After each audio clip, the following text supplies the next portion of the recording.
কোন কাজ দেয় না, আপনার প্রচন্ড পেটের খিদা আপনার স্ত্রী বরদাস্ত করতে পারে না, তাই নিজের মাথার চুলগুলা কেটে বিক্রি করে আপনারে খাওয়াইছে চুরি করে। আই আপনাকে শুই না, চোখের পানি ছেড়ে দিয়া কান্দে আর কয়, হায় রে আমার রহিমা আমার জন্য এতটুকু কষ্ট করল, স্বামীর জন্য কত মহব্বত আর ভালোবাসা, যেই নবীর কাছে গ্রামের কেউ আসতে পারে না দুর্গন্ধের কারণে।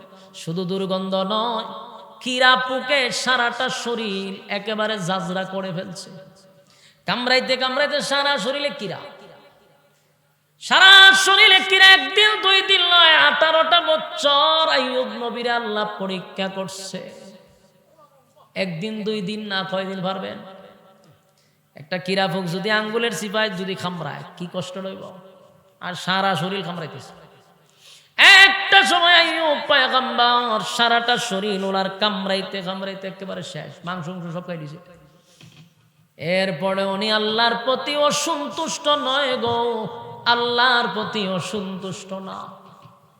এইভাবে যখন চলতেছিল, কিছুদিন পরে কিরা পোকাগুলি কামড়াইতে কামড়াইতে এসে এখন মুখে ধরছে, মুখের টুটে কামড়ায়, একটা পর্যায়ে জিহ্বাতে কামড় শুরু করছে। আইয়ুব আলাইহিস সালাতু ওয়াস সালাম জিহ্বাতে যখন কামড় দেওয়া শুরু করছে, এবার আইয়ুব নবী একটা চিৎকার দিয়া বলে, মালিক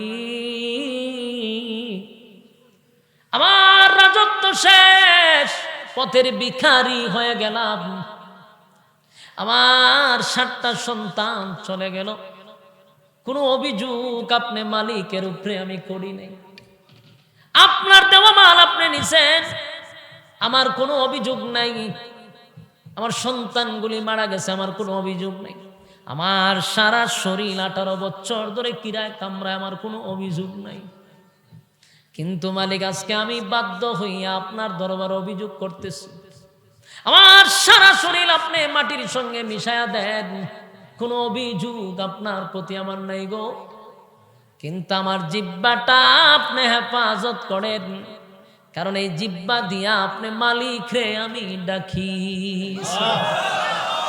আল্লাহ আমার শরীরে যখন কিরায় কামড় দেয়, সারাটা শরীর বিষাক্ত হয়ে গেছে, আমি যত কষ্টই হোক, আমি যখন আপনি মালিকের নাম জিহ্বা দিয়া লড়াইয়া লড়াইয়া আমি আল্লাহ আল্লাহ বলতে থাকি, আপনার নামটা মধুর সুরে বলি, পিছনের সারা শরীর যে কিরায় কামড়ায় আমার কোনো খবর নাই, আপনার নামের মধু এত মজা, আপনার নামের নামে এত মজা এত মজা, আমার শরীরে কিরায় কামড়ায় আমার কষ্ট নাই, অভিযোগ নাই, কিন্তু আমার জিহ্বাটার হেফাজত করেন। সুবহানাল্লাহ।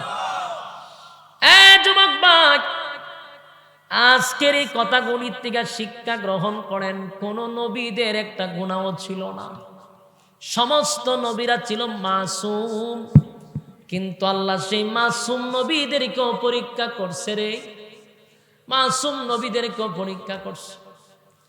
18 বছর কিরা কামড়াইছে, এরপরও কোনো অভিযোগ নাই। এরপরে যখন জিহ্বায় কামড় দেয়, আল্লাহর কাছে বলে মালিক জিহ্বার হেফাজত করে। আল্লাহ তখন জিবরাইলে পাঠাইয়া দিছে, বন্ধুরে আমার আইয়ুব নবী আমার জন্য 18 বছর কষ্ট ভোগ করলো, একদিনের জন্য আমার কাছে কোনো অভিযোগ দিল না, আমার বন্ধু ফাঁস, পরীক্ষায় কি আর কষ্ট করা লাগবে না।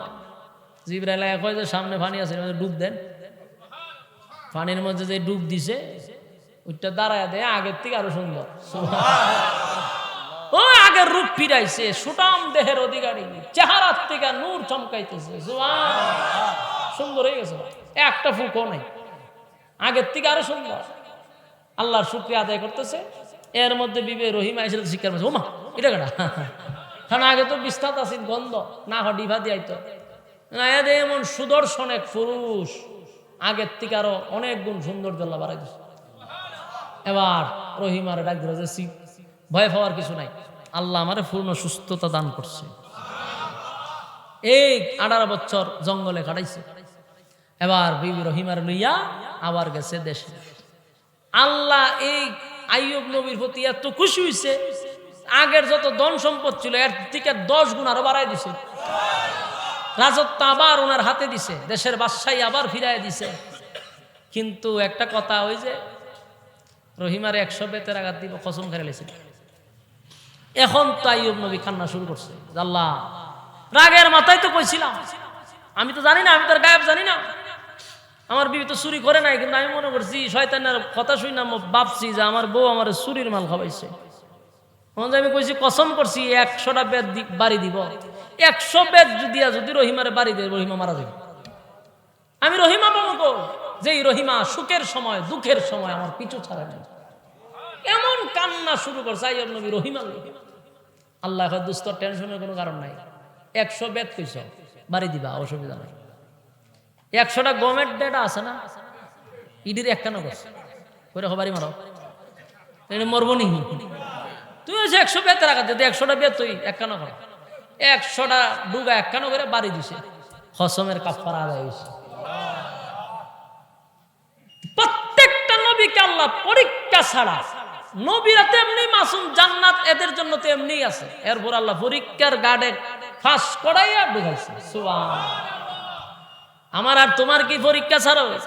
কথা বল না দি, পরীক্ষার জন্য প্রস্তুতি নেন। মুসিবত আসবে, কিন্তু মুসিবতের সময় ধৈর্য ধারণ করতে হবে, আর বলতে হবে আল্লাহ দিছে আল্লাহ নিছে। এই কথা বলা যাবে না আল্লাহ খালি আমারই রেহে, এই কথা বলা যাবে? যুবক ভাই, পরীক্ষা ছাড়া কোন নবীরে আল্লাহ পরীক্ষা ছাড়া নেয় নাই। এই যে খলিলুল্লাহ উপাধি পাইছে পরীক্ষা ছাড়া, ইব্রাহিম নবীর উপর আল্লাহ পরীক্ষা চালাইছে, আইয়ুব নবীরে পরীক্ষা দিল, ইব্রাহিম খলিলুল্লাহরে পরীক্ষা দিল, প্রত্যেকটা নবীরে পরীক্ষা দিছে, নূহ পয়গম্বরে পরীক্ষা দিছে, ইউনুস পয়গম্বরে পরীক্ষায় ফলাইছে। তোমার আর আমারও যদি জান্নাতের ভিতরে ঢুকতে হয় তাহলে পরীক্ষা ছাড়া সম্ভব না। ইমানের পরীক্ষা দিতে হবে, আর যদি পরীক্ষায় ফেল করো, আল্লাহ বলেন ইন্না জাহান্নামা কানাত মিরসাদা। যদি পরীক্ষায় ফেল করো, জাহান্নাম তোমাদের জন্য উট পেতে বসা। ইন্না জাহান্নামা কানাত মিরসাদা লিত্তাগিনা মাআবা লাবিসিনা ফিহা আহকাবা লা ইয়াযুকুনা ফিহা বারদান ওয়ালা শারাবা ইল্লা হামিমান ওয়া গাসলা। মহাগ্রন্থ আল কোরআনের কয়েকখানা আয়াতি কারিমা সূরা নাবাত থেকে তেলাওয়াত করছি। আয়াতগুলিকে সামনে রেখে কিছু সময় আপনাদের সামনে কথা বলতে চাই। রব্বি কারীম যেন বলার তৌফিক দান করে, আমিন। প্রথম কথা হলো, এই পৃথিবী এক সময় থাকবে।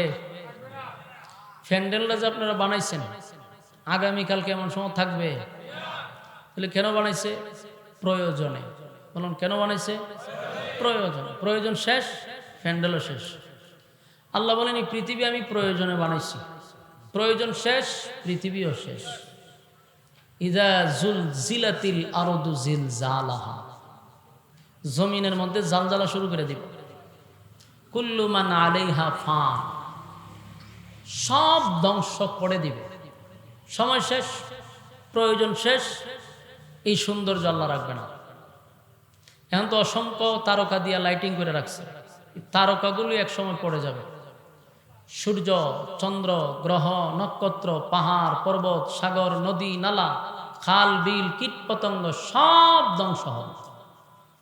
বিশ্বাস হয়?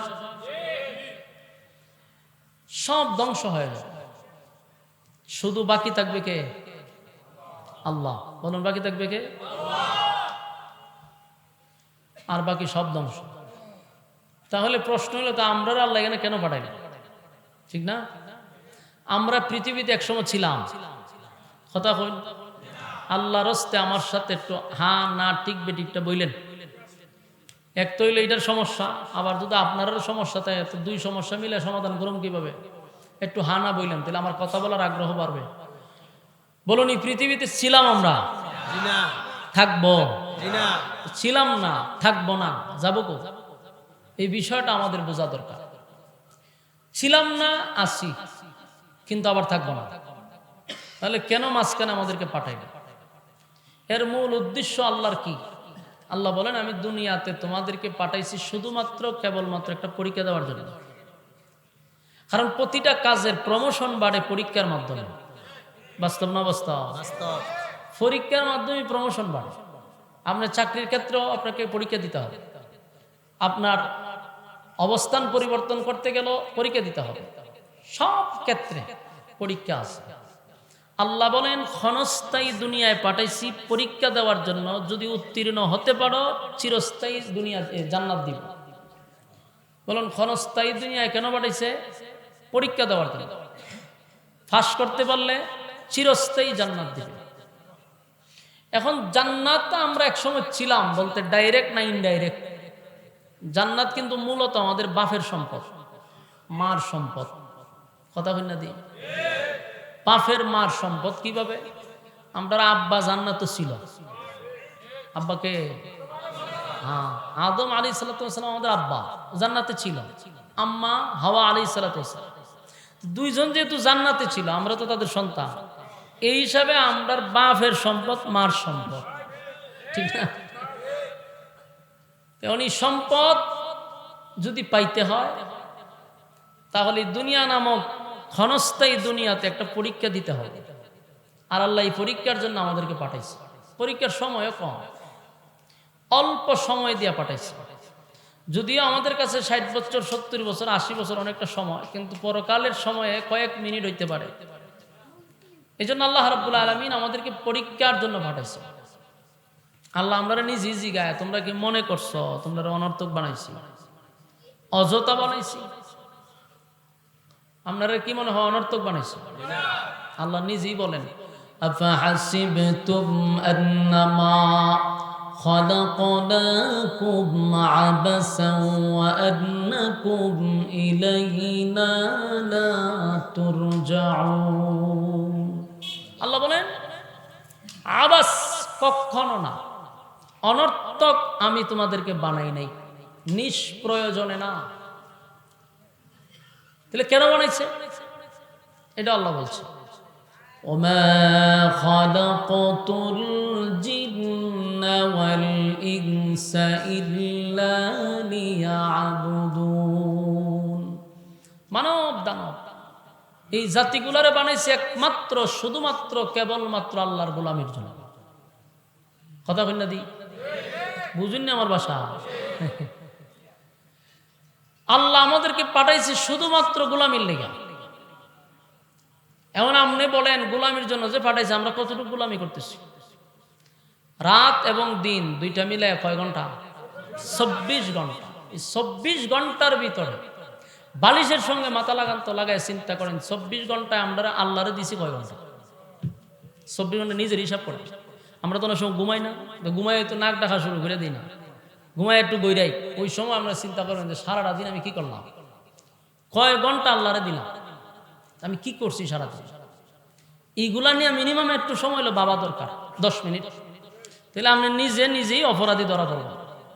কারণ আল্লাহ বলছেন আমি পাঠাইছি গোলামির জন্য, অথচ সারা দিন আমরা করলাম কি? এই বিষয়গুলা যদি আমরা নিজেরা চিন্তা করি, আমাদেরকে কেউ এসলা করতে হবে না, নিজেই এসলা হয়ে যাবে। খাওয়ার জন্য আল্লাহ আমাদেরকে পাঠান নাই। হাতি আমাদের চেয়ে কম খায় না বেশি খায়? বিরক্তি যে করতেছে। ওই 20 বছর আগে দেখুন যুক্তিবাদীরা বাস করেছে মাইক দিয়ে, এই মাইক লিয়ে বিশ্বাস করে। তারা তো শরীরে শক্তি আছে না, আমার শরীরে শক্তি আসেনি। আল্লাহ রাব্বুল আলামিন বলেন আমি তোমাদেরকে পাঠাইছি গোলামির জন্য। এখন আমরা দুনিয়াতে আসছি পরীক্ষা দেওয়ার জন্য। পরীক্ষার হলে সময় থাকে 3 ঘন্টা। কলেজ ভার্সিটি মাদ্রাসা যারা পরীক্ষা দিচ্ছেন কয় ঘন্টা দেয়? 3 ঘন্টা পরে কি হলে থাকতে দেয়? জোর করে থাকতে পারবেন? সম্ভব না। কিন্তু 3 ঘন্টার ভিতরে আপনাকে স্বাধীনতা দেওয়া হয়েছে। মন চাইলে প্রশ্নের উত্তরও লিখতে পারবেন, মন চাইলে বইয়া মমতাজের গানও লিখতে পারবেন। বাধা দিব? বাধা দেয় না, কোনো বাধা নাই। কারণ এই 3 ঘন্টা আপনারা দেওয়া হয়েছে। এমনকি প্রশ্নের উত্তর লিখবেন না মমতাজের গান লিখবেন না কবিতা লিখবেন, এটা আপনার ব্যাপার। কলম চলতেছে। 3 ঘন্টা পরে আপনি যদি ফোন বলেন না আমার 1 পৃষ্ঠা বাকি রয়েছে, আপনাকে আর সুযোগ দেওয়া হবে না। আল্লাহ বলেন এই দুনিয়া নামক জায়গায় পাঠাইছি অল্প পুঁজি দিয়া। পুঁজি কিন্তু আমাদের খুব কম। আল্লাহ সময়ের কসম করছে, ওয়াল আসর, সময়ের কসম। এই সময়ের কসমের, এই সময়ের আসরের অনেকগুলো ব্যাখ্যা আছে। এর মধ্যে একটা হইল যে বিষয়টার কসম করছে, এটা হইলো তাফসীর কারকরা বলেন যে এই মূল যে সময়ের কসমটা করছে, এটা মূলত আমাদের হায়াতের সময়ের কসম করছে। হায়াতের সময় আল্লাহ বলতেছেন তোমার জীবন পুঁজির কসম, ইন্নাল ইনসানা লাফি খুসর, নিশ্চয়ই তোমরা ক্ষতিগ্রস্ত। একটু খেয়াল করেন তো, আল্লাহ প্রথম কি বলছে? সময়ের কসম, নিশ্চয়ই তোমরা ক্ষতিগ্রস্ত। কসম করছে আল্লাহ, আবার কয় নিশ্চয়ই তোমরা ক্ষতিগ্রস্ত। বাঁচার আর সুযোগ আছে নি? আল্লাহ নিজেই কয় আমরা ক্ষতিগ্রস্ত, তাও কসম করে। কিসের কসম? সময়ের কসম। সময়টা কোনটা? আমাদের হায়াতের সময়। কিন্তু আল্লাহর মায়া দয়া বেশি, যার কারণে পিছনে 4টা অপশন রাখছে। কইছে তোমরা ক্ষতিগ্রস্ত, কিন্তু মায়া দয়া বেশি যে, এই জন্য 4টা অপশন রাখছে। বলছি 4 অপশন যদি পালন করতে পারো তাহলে ক্ষতিগ্রস্ত হবে না। এই 4টা কোয়ালিটি আমাদের মধ্যে থাকার দরকার আছে না নাই? যদি না থাকে 100% ক্ষতিগ্রস্ত। বলুন 90% না 100%? ক্ষতিগ্রস্ত। তবে আল্লাহর মায়া দয়া থাকার কারণে আমাদেরকে বাঁচার সুযোগ দিছে 4টা কোয়ালিটি। যদি 4টা কোয়ালিটি আমাদের মধ্যে থাকে, ধ্বংস হব না। এর মধ্যে প্রথম, ইল্লাল্লাযীনা আমানু, তোমরা ঈমান আনো আমি আল্লাহর উপর। বলুন প্রথমটা কি? ঈমান আনো আমি আল্লাহর উপর। এখন আপনারা কইবেন হুজুর প্রথমটা আমরা বলি মানছি, ঠিক না? এখানে কি কোনো বেঈমান বইছে? সব ঈমানদার। ঈমানদার। আপনাদের প্রশ্ন থাকতে পারে হুজুর প্রথমটা তো আমরা মানছি, এখন আমরা তো ঈমানদার। কিন্তু আমার একটা প্রশ্ন হইল, আমরা যে ঈমানদার এটা তো আল্লাহ ভালো করে জানে, জানার পরও কেন আমাদের কি বলে ঈমান আনার কথা? এখানে আর আশ্চর্য বিষয় না। কথা একটু মনোযোগ দিয়া শোনেন, আল্লাহর রাস্তা। হবিগস্তি আনছেন কি গিচ্ছা শুনবার লেগেন, তাহলে একটু মনোযোগ দিয়ে শোনেন। প্রশ্ন জাগে ভিতরে যে আল্লাহ ভালো করেই জানে আমরা ঈমান আনছি, কিন্তু আল্লাহ কয় প্রথম নাম্বার হলো ঈমান আনো। কেউ কোনো বেঈমান রে কয় না, ঈমানদার রে কয়। কোরআনে বহুত আয়াত আছে, ইয়া আইয়ুহাল্লাযীনা আমানুত্তাকুল্লাহা হাক্কা তুকাতিহ। এই আয়াতগুলোতে দেখবেন আল্লাহ কয় হে ঈমানদারেরা, তোমরা আমি আল্লাহকে ভয় করো। এখানে কিন্তু কোনো বেঈমান রে কইছে না, ঈমানদাররে কইছে। ইয়া আইয়ুহাল্লাযীনা আমানু কু আনফুসাকুম ওয়া আহলিকুম নারা। এখানে আল্লাহ বলেন হে ঈমানদারেরা, তোমরা নিজে জাহান্নামের আগুন থেকে বাঁচো, তোমার পরিবারকে বাঁচাও। এখানে কোনো বেঈমান রে বলছে না, ঈমানদাররে বলছে। তো সব জায়গায় দিয়ে আল্লাহ কয় ঈমানদাররে ঈমান আনো, ঈমানদাররে জাহান্নামের আগুন থেকে বাঁচো, ঈমানদারই বলে আমাকে ভয় করো। আমরা ঈমান আনার পর আল্লাহ ঈমানদাররে বলে কেন? তার মূল কারণ মনোযোগ দিয়া শুনেন ভাই, আল্লাহর রাস্তায় একটু মনোযোগ দিয়া শুনেন। আমরা এখানে সবাই দাবি করতেছি ঈমানদার, কিন্তু আমি এখানে কেউ রে বেঈমান করার মতো ক্ষমতা আমার নাই। তার কারণ কি জানেন? আমার কাছে ঈমান মাফার থার্মোমিটার নাই। জ্বর উঠলে পরে একটা কাঠি দিয়ে এখানে রাখে কতক্ষণ, রেখে টান দা বাইর করে 102। এই যে মেশিনটা, এটার নাম হলো থার্মোমিটার। এটা দিয়ে জ্বর মাফে, কিন্তু আমি আপনার ঈমান মাফার আমার কাছে কোনো মিটার নাই। যার কারণে আপনি সুদ খাইয়া পিএইচডি করছেন, আপনি নিজের দাবি করেন ঈমানদার, কিন্তু আমার সাহস নাই আপনার বেঈমান হওয়া। জেনাকুর সেও বলে আমি ঈমানদার, ঘুষখোর সেও বলে ঈমানদার, টেন্ডারবাজি সাদাবাজি করে সেও বলে ঈমানদার, বেপরদাওয়ালাও কয় ঈমানদার, বেনামাজিও কয় ঈমানদার। বাস্তব না বাস্তব? হে ঈমানদার দাবি করে কেন? কারণ হে কয় আমি ঈমানদার, কিন্তু আমি আপনি ডাইরেক্ট কইতা তোমরা বেঈমান, কারণ আমাদের থার্মোমিটার নাই। কিন্তু থার্মোমিটার আছে কার কাছে? হ্যাঁ, আল্লাহ জানে যে আমরা ঈমানের কোটা 0। এই জন্য প্রত্যেক আয়াতে ইয়া আইয়ুহাল্লাযীনা আমানু, হে ঈমানদার, ঈমান আনো ঈমানদাররে বলে, জাহান্নাম থেকে বাঁচার কথা ঈমানদাররে বলে। কিন্তু আমি আপনি দেখতেছি আমরা ঈমান আনছি, আল্লাহ জানে যে আমরা ঈমানের কোটা 0। এই জন্য আমরারে ইঙ্গিত দিতেছে। যেমন একটা এক্সাম্পল দিলে বুঝতে সুবিধা হবে। মনে করুন স্টেজে আমার একটা মোবাইল হারাইছে, আমি দেখছি মোবাইলটা কে নিছে, কিন্তু আমি বলতে পারতেছি না, তার সিস্টেমের কারণে বলা যায় না। কিন্তু মাইকে ঘোষণা হইতেছে মোবাইলটা কে নিছে কে নিছে। আমি বলতেছি স্টেজে যারা আছেন মোবাইলটা দিয়া দেন। আমার স্টেজের মানুষ যদি কয় হুজুর খালি আমরারই কয়, ফ্যান্ডেলে যে এতগুলা মানুষ হেরারও তো একবারও কইল না, খালি আমরারই কয়। কেন কয়? যার মোবাইল নিছে বালা করে জানে যেটা স্টেজও হারাইছে, এটা ফ্যান্ডেলে লুকে নিছে না। তা আল্লাহ রাব্বুল আলামিন কোরআনের প্রায় জায়গাতে খালি ইমানদারই বলে ঈমান আনো। কেন? আল্লাহ জানে তোরার ঈমানের মধ্যে গন্ডগোল আছে। তোরা তো নিজের দাবি করেছি ইমানদার, বেঈমান তো কয় না আমি ইমানদার। কাফেররা কেন বলে? কাফেররা তো দাবি করে না ইমানদার, কিন্তু আমি আপনি দাবি করি ইমানদার, কিন্তু আমাদের ঈমানের কোটা জিরো। সকালে ঘর থেকে ঈমান নিয়ে বাহির হইছি, বিকালে বেঈমান নিয়ে ঘরে ফিরছি। বাস্তব না বাস্তব? এই জন্য আল্লাহ ঈমানদাররা ঈমানের কথা বলে। এই জন্য দেখেন ইল্লাল্লাযীনা আমানু, সর্বপ্রথম আল্লাহ বলে তোমরা ঈমান আনো। ঈমান আনো যে বলছে, আমরার ঈমান কতটুকু আছে প্রত্যেকের মনে মনে ভালো করে জানা আছে। আমি আপনার খবর জানি না, আপনি আমার খবর জানেন না, কিন্তু আমি আমারটা জানি, আপনি আপনারটা জানেন। এই জন্য নিজেরে নিজে শুধরানো দরকার। আর একজনকে খুশানোর আগে, আর একজনের বিরুদ্ধে কথা বলার আগে আমি আমারে চিন্তা করি যে আমি কি, আমার সমস্যা তো অনেক। তো সুতরাং আমার ঈমান আগে ঠিক করি, আমার আমল আগে ঠিক করি। আগে নিজে বাঁচো, এরপরে পরিবার বাঁচাও। কথা হয় না? আল্লাহ রাব্বুল আলামিন বলেন অনর্থক আমি তোমাদেরকে বানাইছি, এই অল্প পুঁজি দিয়া দুনিয়ায় পাঠাইছি, সীমিত পুঁজি। কিন্তু এরপরে আয়াত আল্লাহ বলেন ইল্লাল্লাযীনা আমানু, এরপরে ওয়া আমিলুস সালিহাত। 2 নাম্বার হলো তোমরা নেক আমল করো। বলুন 2 নাম্বার কি? নেক আমল করো। এখন যে আপনারা ফ্যান্ডেলের ভিতরে বসা আছেন, এটা নেক আমলের একটা মজলিসে বসছেন, তাহলে আল্লাহ 2 নাম্বারই বলে ঈমানের পরে নেক আমল। আর নেক আমলটা হলো ওই যে হায়াত হলো ফুজি, আর আমলটা হলো আমাদের জন্য মুনাফা। কথা বুঝিনি? আল্লাহ না জানে। আমাদের ফুজি হলো হায়াত, আর নেক আমলটা হলো আমাদের মুনাফা।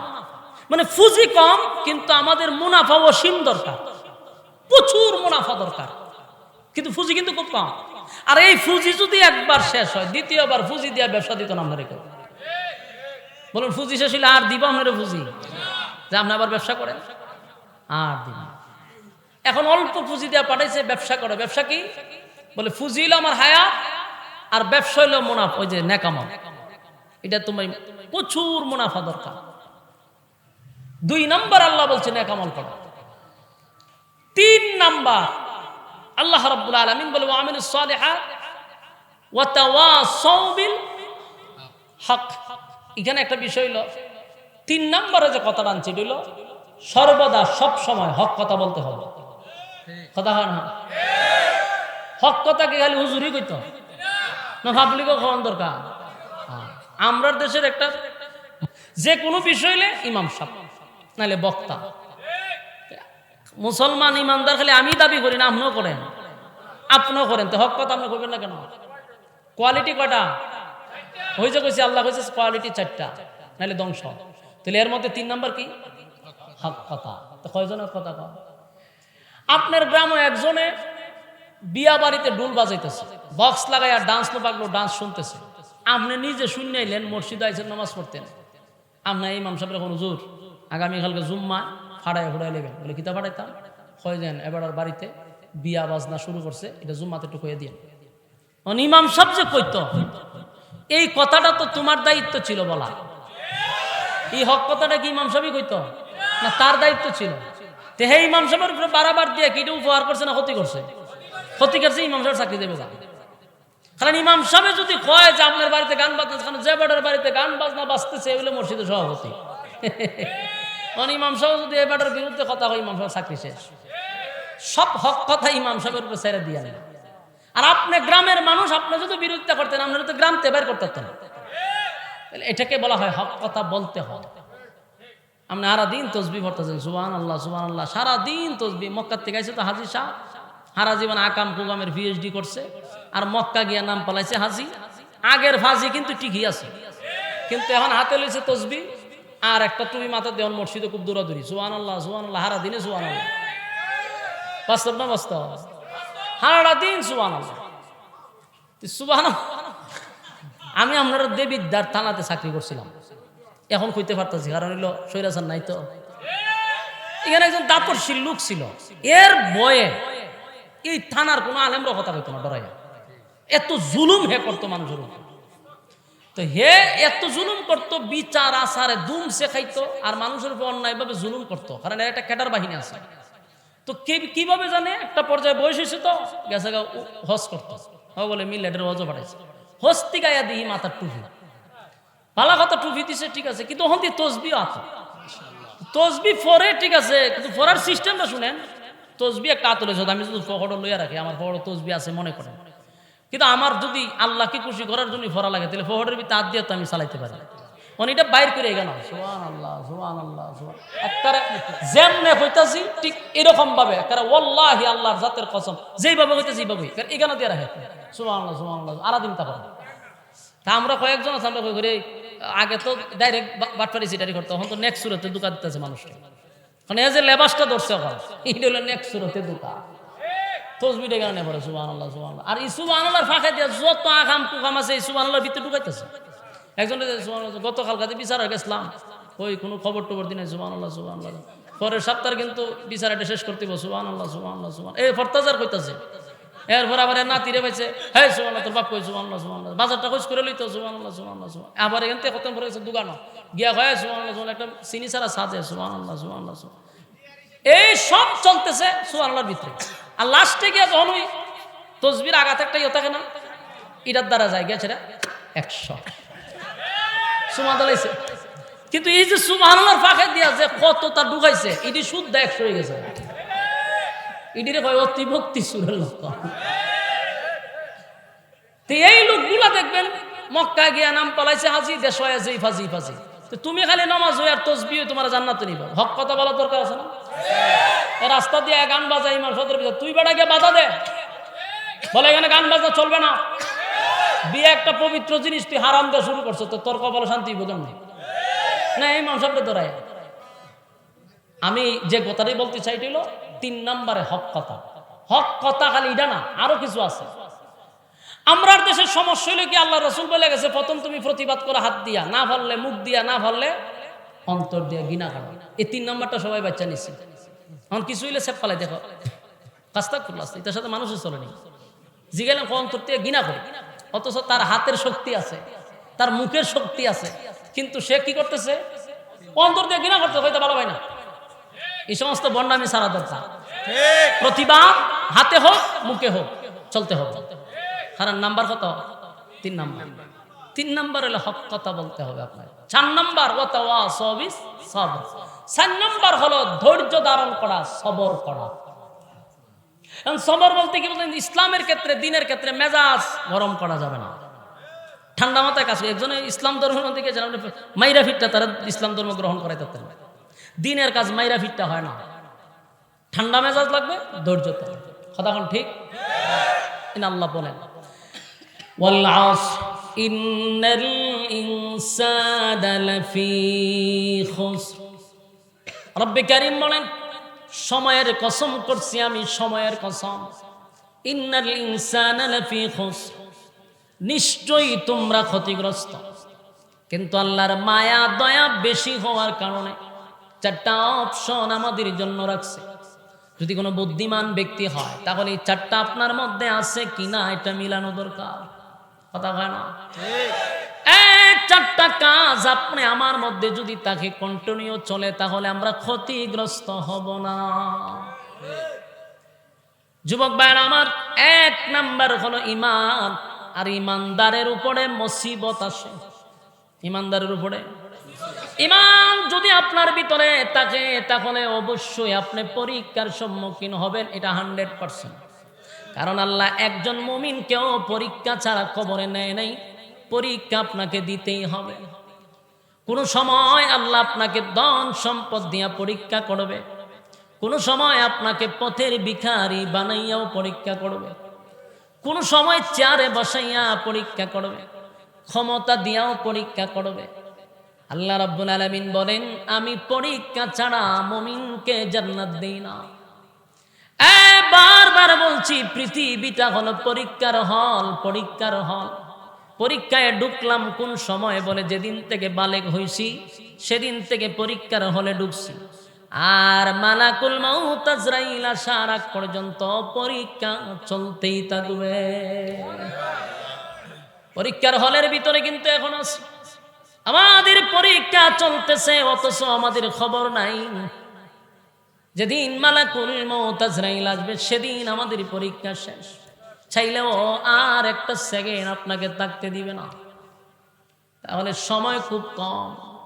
আল্লাহ বলে, বান্দারে অনর্থক পাঠাই নাই, অনর্থক পাঠাই নাই, অকারণে পাঠাই নাই। আমি পাঠাইছি গোলামির জন্য।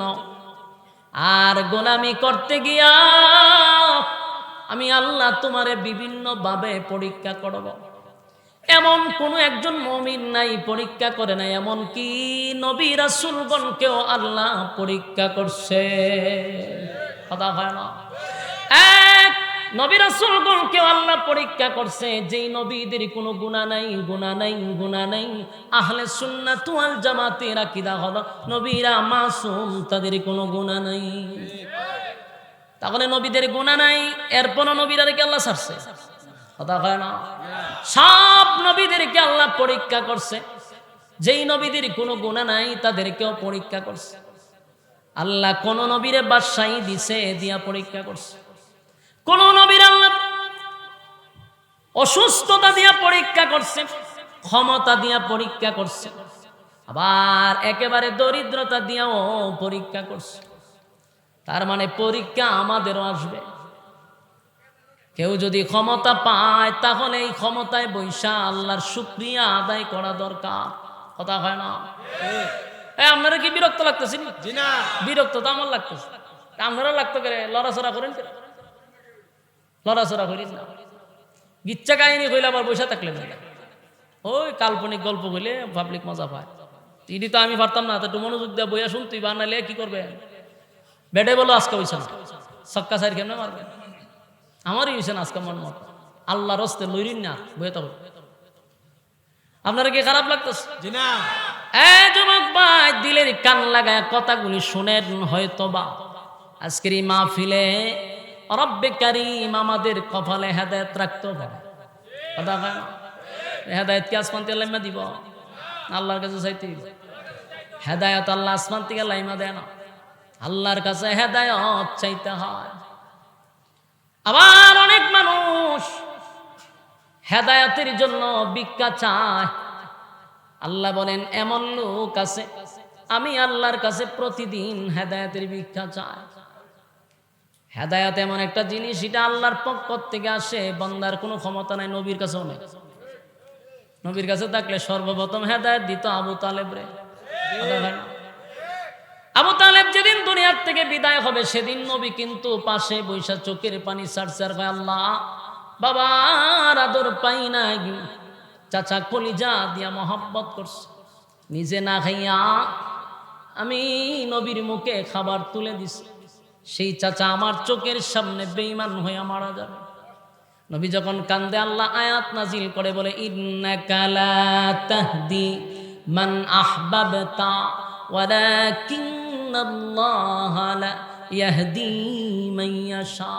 আল্লাহ আপনার খাইবেন, আপনার আপন চাচা হোক, কলজার টুকরা হোক, কিন্তু আপনারা তো হেদায়েতের মালিক বানায় পাঠাইছেন। বলেন, নবীকে হেদায়েতের মালিক বানায় পাঠাইছেন? আপনাকে হেদায়েতের মালিক বানায় পাঠাই নাই, আপনাকে পাঠাইছি হেদায়েতের রাস্তা দেখায়া দেওয়ার জন্য, ওয়াজ করার জন্য আপনি করছেন। বাকি সিদ্ধান্ত আমি আল্লাহ। আপনারা মাহফিল আসছেন, বসছেন, আমার দায়িত্ব হইল ওয়াজ করা, আমি ওয়াজ করব। কিন্তু আপনি যদি নিজে নিজে অনুতপ্ত হন, আল্লাহ বলেন হেদায়েতের মালিক আমি। কারণ প্রত্যেকটা মানুষের কলবের খবর জানে কে? আল্লাহ।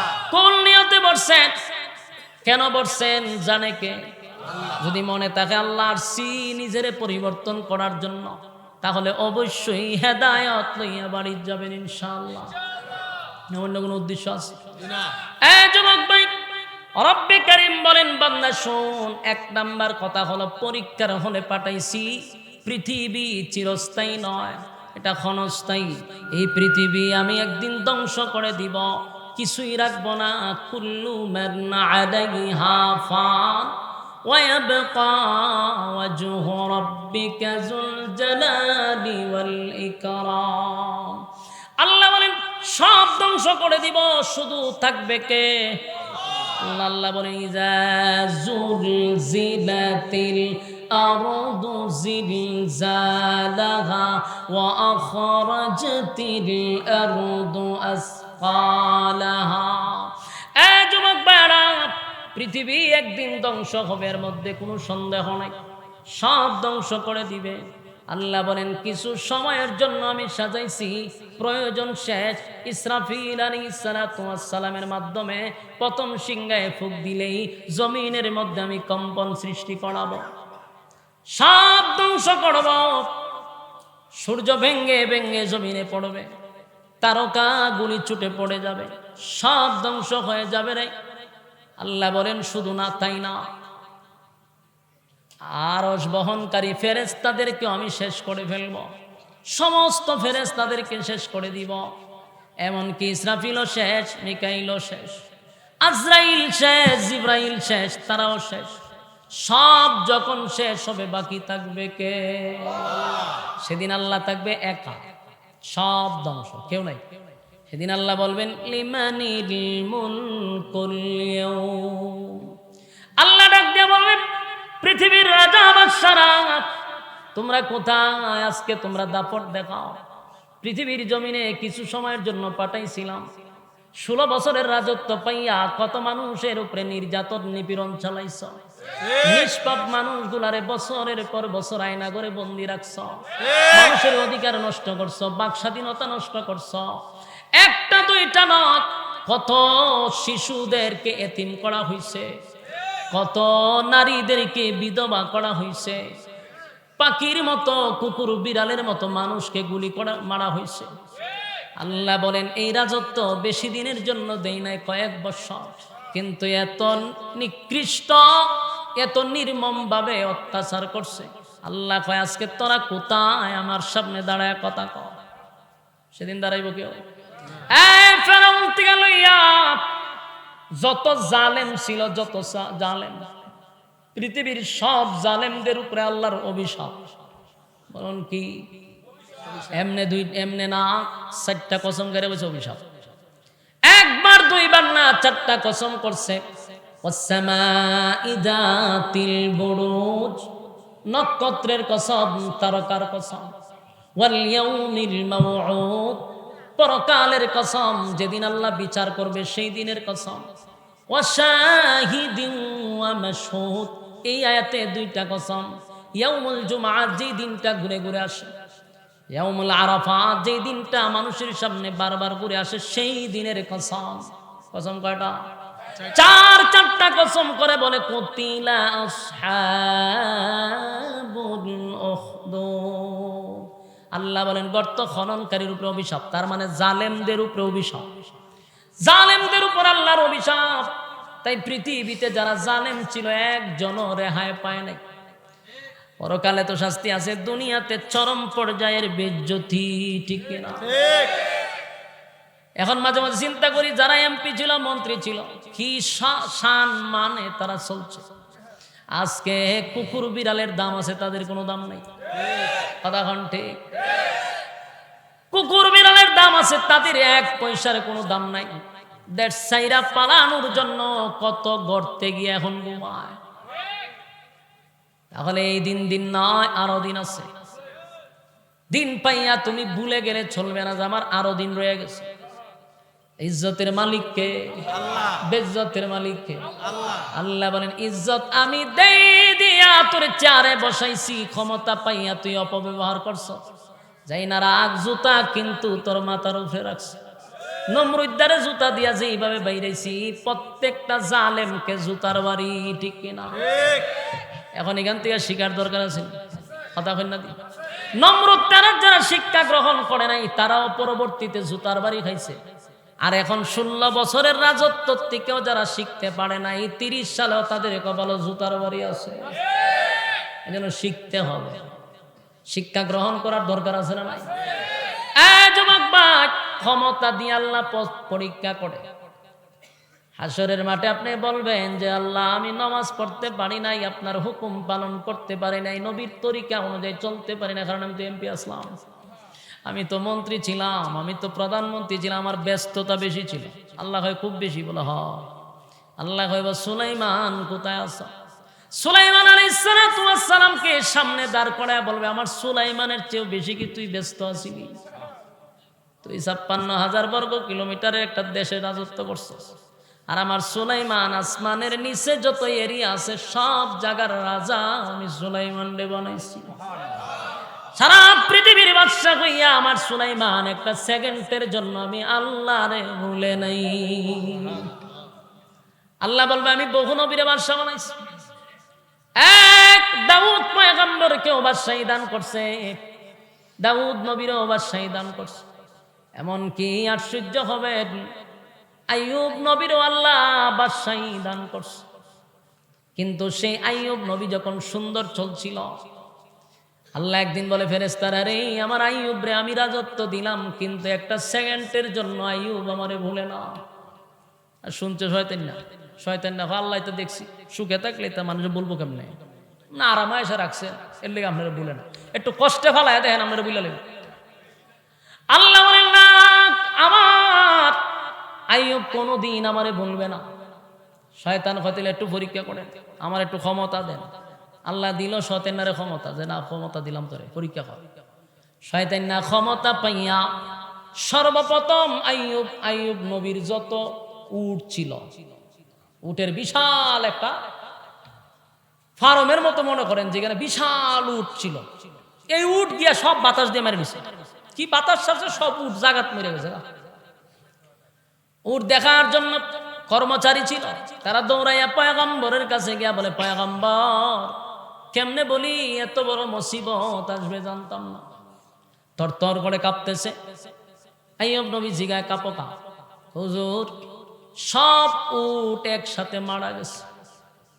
আইয়ুব নবী মুস্কি হাসি দিয়া বলে, আল্লাহর মাল আল্লাহ নিচে আমার কি করার আছে? সুবহানাল্লাহ। শয়তান না বলছে বিপদ, ও কাম হইল না তো। শয়তান চেষ্টা চালাইতেছে, উট সব মারছে, কিন্তু আইয়ুব নবী বিন্দু পরিমাণও বেজার না। আল্লাহর মাল আল্লাহ নিচে। বকরির ফাল ছিল, এটাও শেষ করছে। সব সম্পত্তি একের পর এক শেষ করতেছে। সব জায়গার কর্মচারীরা এসে বলে, হুজুর কি আসলো, সব মারা যাইতেছে। আইয়ুব নবী বুঝতে পারছে, আমার মালিক আমার উপরে পরীক্ষা চালাইছে। আইয়ুব নবী বলে, মালিক আমারে দিছে, মালিক নিছে, আমার মাঝখানে কোনো অভিযোগ নাই, কোনো অভিযোগ নাই। শয়তান হয়, কোনো মতি ভাবলাম না, মাল সব শেষ করলাম। এবার কৃষকের কৃষিক্ষেতে গিয়া চালাইছে শয়তানি, সব কৃষিক্ষেত ধ্বংস করছে। সমস্ত কৃষকরা বাদশার কাছে, হুজুর আমরা খামো কেমনে, জলমু কেমনে, হয়েছে নাকি? সব কৃষিক্ষেত সমস্ত ফসল একসাথে শেষ। আইয়ুব নবী বলে, চিন্তার কোনো কারণ নাই, স্টকে মাল আছে, আরো 3 বছর আমরা সেখান থেকে খাইতে পারবো। সুবহানাল্লাহ। এটাও শয়তানে শুনছে। শয়তানে আরো খাওয়াইতেছি, গিয়া স্টকে যত গুড়াও আছে আগুন লাগাই দিছে। আগুন লাগায় সমস্ত রিজার্ভ সব ধ্বংস করে দিছে। ওহন তো সবাই চিল্লাচিল্লি শুরু হচ্ছে, রিজার্ভও শেষ। আইয়ুব নবী হয়, পরীক্ষা চলতেছে আমার, তারপর মালিকের উপরে কোনো অভিযোগ নাই। এরপরে মুস্কি আসি দেয়, সুবহানাল্লাহ। শয়তান না হয় লক্ষণ খারাপ, এটা হইতেছে না, কি করা যায়? তখন তো মালের উপরে দানি, যেমন জানের উপরে দানি। আইয়ুব নবীর 14টা ছেলে ছিল, বউ আছিল 3 জন। কথা কই না দিই, 14টা ছেলে, বউ 14টা ছেলে এক জায়গায় বসে পড়তেছে। শয়তান একটা ওয়ালে ধাক্কা দিয়া এই 14 জনের জায়গাত মেরে লিছে। কি বুঝায়? আমার একটা ছেলে 2টা ছেলে যদি একসাথেই মারা যায় কেমন কষ্ট লাগবে, বাবা হিসাবে সহ্য করা যায়? আইয়ুব নবীর কাছে খবর আসছে, পয়গম্বর 7টা ছেলে একসাথে মারা গেছে। আইয়ুব নবী বুঝতে পারছে, আমার মালিক আমার উপরে পরীক্ষা চালাইছে। আইয়ুব নবী বলে, এটা আল্লাহর মাল, আল্লাহ দিছে আল্লাহ নিছে, মাঝখানে আমার কোনো অভিযোগ নেই। পরীক্ষা, আমরা ধৈর্য ধরতে পারবো? আমরা যদি একে একে 2-3টা ক্ষতি হয় তাহলে আমরা কি করি? আল্লাহ খালি আমারই দেখে, খালি আমারই চিনে। ঠিক নেই? কিরকম আমি শুনছি, আমার সামনে কইছে মুরব্বী একজন, আমি বলছি চাচা কেমন আছেন? খুব বেশি ভালো না। কেরে হয়ে গল টাটা আমার উপরে পড়ে, গুরু একটা মরে আছে টাটা ভরে, গড় একটা ভরে গেছে, খালি আমারই দেখে। আমাদের ভিতরে কিন্তু এটা আসে, কিন্তু পয়গম্বরের সব শেষ হয়ে যাচ্ছে। উনি বলেন আল্লাহর দেওয়া মাল আল্লাহ নিছে, মাঝখানে আমার কি এর অভিযোগ? সুবহানাল্লাহ। আল্লাহর দেওয়া মাল আল্লাহ নিছে, আমার কোনো অভিযোগ নাই। 7টা 14টা সন্তান মারা গেল, আইয়ুব নবী বিন্দু পরিমাণ কোনো অভিযোগ নেই। শয়তান কয় এখন কি করি? জানের উপর দিয়ে নিলাম, মালের উপর দিয়ে নিলাম, কোনোভাবেই আইয়ুব নবীরে কাবু করা সম্ভব হয় না। কারণ শয়তান চ্যালেঞ্জ করছে কার সাথে? আল্লাহর সাথে। এবার আইয়ুব আলাইহিস সালাতু ওয়াস সালাম বারবার আল্লাহর উপরে সন্তুষ্ট, মুস্কি হাসি দেয়া কয় আমার মালিক আমারে পরীক্ষায় ফলাইছে রে। কান্না রুল পড়ে গেছে সারা রাজ্যে, কিন্তু আইয়ুব নবীর বিন্দু পরিমাণ কোনো অভিযোগ নাই। একটা পর্যায়ে শয়তান কয় এমনি হবে না, এখন তার শরীরের উপরে আমার বল প্রয়োগ করতে হবে। একটা বাতাস ছেড়ে দিচ্ছে, দেওয়ার সাথে সাথে আইয়ুব নবীর শরীরটা ফুলে গেছে, সেখান থেকে বিভিন্ন ধরনের গোটা বাহির হয়েছে। হ্যাঁ, বড় বড় গোটা বাহিরছে, এখান থেকে পুষ বাহির হইতেছে। শরীরের মধ্যে একটা দুর্গন্ধ সৃষ্টি হয়েছে, পুষ বাইরিতেছে। 3টা বিবি ছিল তো, 2জনই দুর্গন্ধের কারণে সাইরা দিয়ে গেছে। কথা বুঝতেছে? পয়গম্বরের বউ, মনে রাখেন আপনি আমার বউ তো বহুত দূরে, একটু দুর্গন্ধের কারণে 2 বিবি, এটা আমাদের সম্ভব না, গেছে গা, বাকি রিজক হয়ে যাওয়া। এই জন্য আপনাদেরকেও বলি, ভালোবাসা কতদিন? যতদিন আপনি কামাই করে খাওয়াইবেন, যতদিন শরীর ভালো। খাওয়াটা ভাঙ্গে 1 মাস করে দেন বিছনা, বউ হবে তোমার চেহারা দিকে থাকতাম। বাস্তব না বাস্তব? এটা না হলে ভালোবাসা। যতদিন আপনার কামাই আছে, রোজগার আছে, আপনার ভাই আপনার জন্য ভালো, বাবা ভালো, মা ভালো, বোন ভালো, আত্মীয় স্বজন ভালো, দিবেন বালা, দিবেন না তখন দেখবেন সব শত্রু ইয়ে বইছে। এরার একটাই কষ্ট, দে না কেরে খামাই করবো বেটা বিদেশ, আর তোমারে দিতে বইছে, দে না বেটা ভালো না। দুনিয়ার ভালোবাসা তো এরকমই, কথা কয় না? বউ কিন্তু আছে এরকম স্বার্থপর। স্বামী অসুস্থ হইলে পড়ে, কামাই রোজগার নাই, তখন অন্যদিকে জানালা খুলে রাখে উড়াল দেওয়ার জন্য। আইয়ুব নবীর 2টা বউ চলে গেছে, শেষে বাকি রয়েছে একজন। এই বউ সাধারণ কোনো বংশের না, এই জন্য আল্লাহ রসুল বলেন বিবাহ করার আগে বংশ দিককে বিয়া করা। কেন কইছে? এটারও কাহিনী আছে, শুনেন কেন বংশ দিককে বিয়া করবে। যেই বউ আইয়ুব নবীর সাথে ছিল, এই বউর পরিচয় হলো ইউসুফ আলাইহিস সালাতু ওয়াস সালামের ছেলের ঘরের মেয়ে। কার মেয়ে চিন্তা করছে? ইউসুফ নবীর ছেলের ঘরে, মানে ইউসুফ নবীর নাতনি। কথা বুঝতেছেন? তাহলে বংশটা দেখছেন, নবী বংশ সেখান থেকে আসছে। এই জন্য শেষ পর্যন্ত আইয়ুব নবীর সাথে বিবি রহিমা ছিল। সারা শরীর দিয়া দুর্গন্ধ শুরু হয়ে গেছে, কিন্তু সব বিবিরা গেছে, বিবি রহিমা যায় না। আইয়ুব নবী বলে, রহিমা গো, প্রচন্ড দুর্গন্ধ, মানুষ আমার কাছে আসে না, তুমি যাও, তুমি নিজের মতো চলো, আমার সঙ্গে থাকার দরকার নেই। বিবি রহিমা কয়, সুখের সময় আপনার পাশে ছিলাম, আপনি ছিলেন দেশের বাদশা, আমি ছিলাম রানী, সুখের সময় তো আপনার কাছেই ছিলাম, এখন আপনার দুঃখের সময় আমিও যদি চলে যাই, আল্লাহর দরবারে কি জবাব দিব? সুবহানাল্লাহ। আইয়ুব নবী যখন দুর্গন্ধ বেড়ে গেল, গ্রামের মানুষরা বলা বলি করতে লাগলো, আইয়ুব রে গ্রামে রাখতে দিব না। কথা বুঝতেছে? উনি দেশের কি ছিল? বাদশা ছিল। এখন গ্রামের মানুষ বাদশারে আর এলাকায় থাকতে দেয় না, কারণ দুর্গন্ধ। আর শয়তান কি করছে জানেন? সারা গ্রামে ছড়াইছে যে আইয়ুবের যে রোগ হইছে, এটা যদি বাতাস তোমরা শৈল লাগে তো তোমরা রইব। এই কথা কইয়া গ্রামের মানুষটা দিছে কেফাইয়া। গ্রামের মানুষ রাত্রে এসে কয়, রহিমা তোমার স্বামীকে নিয়ে তুমি গ্রাম থেকে বাহির হয়ে যাও, আর যদি তুমি না যাও তোমার স্বামীরে জিন্দা খবর দিয়ে দিব। নাউজুবিল্লাহ। এখানেই শেষ না, রহিমারে কয় তোমার সঙ্গে খারাপ আচরণ করতে বাধ্য হব। নাউজুবিল্লাহ। অনিরম পরিস্থিতি শুনলে মহিলা মানুষ, স্বামী তো অসুস্থ, পিসাব তৈরি রয়েছে, শরীর পছন্দ হচ্ছে, দুর্গন্ধ। মহিলা মানুষ যত অসুস্থই হোক, একটা পুরুষ রুখলে কাঁদে লোয়া, এটা কি সাধারণ কথা? গ্রামের মানুষ কেউ আইয়ুব নবীর পাশে আসে না, গ্রামেও থাকতে দেয় না, কিন্তু মহিলা রহিমা কোনোভাবেই স্বামীরে যে নিয়ে যাইব ওই সুযোগ নেই। কিন্তু গ্রামের মানুষ এমন হুমকি দিছে, এখন গ্রাম ছাড়তে দিব। রাত্রের বেলা স্বামীর একটা চাদরে জড়াইয়া দইরা কাঁদে নিছে, কিন্তু উনি ছিল রানী। রানী কি শান শৌকতে থাকছে। হ্যাঁ, এই রানী এখন স্বামীরে কাঁদে নিছে, নিয়ে আস্তে আস্তে একটু একটু কইরা আগাইতেছে সামনে। এই গ্রাম সাইরা আরেক গ্রামে গেছে, সেখানে মানুষ থাকতে দেয় নাই। শেষে আইয়ুব নবীরে লইয়া জঙ্গলে চলে গেছে, জঙ্গলে যেখানে মানুষ বসবাস করে না, সেখানে গিয়া রাত্রি যাপন করতে লাগলো। কিন্তু পেটে তো খিদা লাগে, কথা কই না দি, উপর দিয়া রূপ, কিন্তু পেটে খিদা আসেনি, খিদা, পেটে প্রচন্ড খিদা। এখন রহিমার কাছে যা ছিল এটা তো সপ্তাহ 10 দিন চলছে, এখন টেয়া পাইব কো, খাওয়াইব কি? রানী ছিল।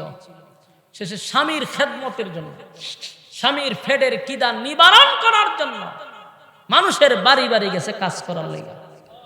বাদশার বউ ছিল, বাদশার বউ। এলাকার মা বোন যদি ওয়াজ গুলা শুনতেছেন, তাহলে কিছু শিখার আছে আপনাদের। স্বামীর খালি সুখের সময় থাকবেন, দুঃখের সময় থাকবেন না। কথা বলেন, এরই কথা বলেন, বেটেন দেখো এরই হয় না, তো বেটেন দেখি তা হইতো। খালি কি সুখের সময় থাকতো আমার পাশে, আর দুঃখের সময় থাকতো? স্বামীর এক সময় ইনকাম আছে, আর এক সময় নাই। এনে স্বামীর ছেড়ে দেওয়া যাব? বিবি রহিমার থেকে শিক্ষা গ্রহণ করো। সারা শরীর পছন্দ হচ্ছে, কিন্তু সবাই ছেড়ে দিল বাদশার বউ। আর রহিমা কিন্তু সাধারণ কোনো মহিলা ছিল না। কার মেয়ে? ইউসুফ নবীর ছেলের মেয়ে, মানে নাতনি। কেমন সুন্দর হইব! হ্যাঁ, সুন্দরের বর্ণনা শুনলে তো আমরা আশ্চর্য যাবেন না। ইউসুফ নবীর আল্লাহ পৃথিবীর অর্ধেক সুন্দর দিয়া দিছিল। সেই নবীর ছেলের যদি মেয়ে হয় কেমন সুন্দর হবে! সুবহানাল্লাহ। এমন মহিলা হইয়াও স্বামীর খেদমত করার জন্য মানুষের দ্বারে দ্বারে গেছে কাজ করবার লাগে। কয়েকদিন মানুষের বাড়ি বাড়ি কাজ করছে, যা টাকা পাইছে তা দিয়ে খাবার সংগ্রহ করছে, না স্বামীর মুখে খাবার দিছে। কিন্তু শয়তান না আবার দেখছে, কই সভ্য না, সেটা তো সমস্যা। শয়তানে গ্রামে গ্রামে গিয়া কয়, তোমরার বাড়ির যে একটা মহিলা কাজ করে জানো নি কেডা? বলে কে? কইলা ওই আইয়ুব নবীর বউ। আইয়ুব নবীর যে রূপ, সারাদিনই কেন তাকে, তোমরা তো সারা এলাকায় রূপ সরাইব দিছে নি ফেস লাগায় শয়তান না। এখন তো গ্রামে আর কাজও দেয় না। শয়তানের এই বক্তব্যের কারণে গ্রামের মানুষ আর রহিমারে কাজেই নেয় না। একটা দুইটা